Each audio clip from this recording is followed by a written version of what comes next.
예수님께서는 온 인류를 위해 이 땅에 오신 메시아이십니다.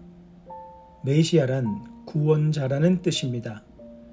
죄악으로 멸망으로 치닫던 온 인류를 죄와 허물로 이미 죽었던 우리 모두를 위하여 이 땅에 오셨습니다.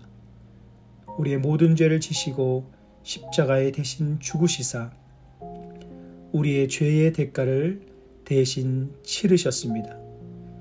이 예수님의 은혜로 우리가 영원한 구원을 얻게 되었습니다.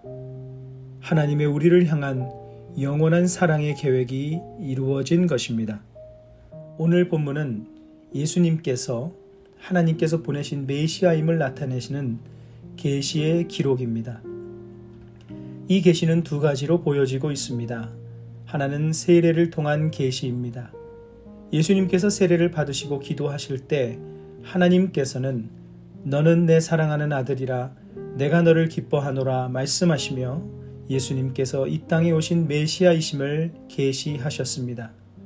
또 하나는 족보를 통한 계시입니다. 그런데 이 족보에서 한 가지 사실을 발견할 수 있습니다. 마태복음의 족보와 비교해 볼 때 몇 가지 차이점이 보이는데 그중 23절의 요셉의 아버지의 이름과 27절의 스알디엘의 친부의 이름이 다릅니다. 그 이유는 자녀가 없어 대가 끊어진 상황에서 입양이 있었기 때문입니다. 하여 친부와 계부의 이름이 다르게 적힌 것입니다. 하지만 이 두 가문 모두 다윗을 공통 조상으로 하고 있습니다. 이를 통해 우리는 하나님의 계획의 세밀함도 보게 되지만 하나님의 결코 실패하지 않으시는 강력한 의지를 볼 수 있습니다.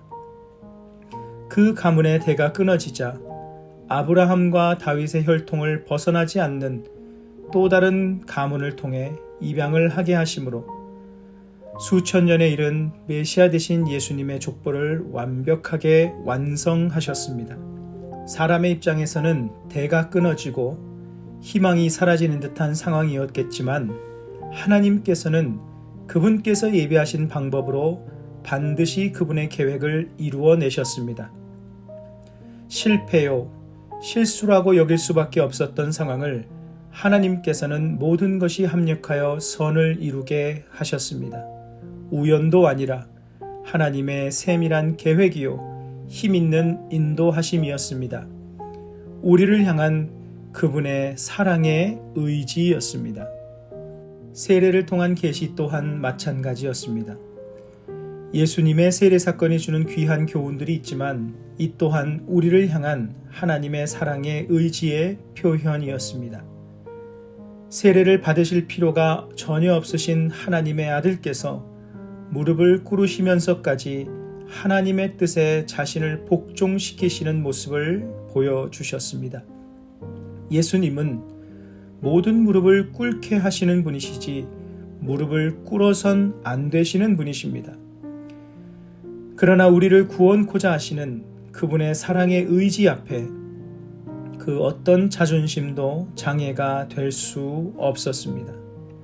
그렇게 무릎 꿇을 만큼 그리고 십자가에서 온갖 수치와 모욕을 견디시고 죽음의 고통의 시간을 통과하실 만큼 우리를 향한 그분의 사랑은 뜨겁고 강렬했습니다. 하나님의 사랑의 계획은 늘 그렇습니다. 세밀하고 정확하여 빈틈이 없고 강렬한 사랑의 의지가 있어 이 세상 어떤 것도 막을 수 없는 강력함이 있습니다. 부모의 자식을 향한 사랑도 그렇지만 사람의 연약함과 빈틈도 있을진데 참 부모이신 하나님의 우리를 향한 사랑에는 어떤 빈틈도 어떤 연약함도 없습니다. God's plan never fails. 오늘 말씀을 생각하시며 기도하는 시간을 갖겠습니다.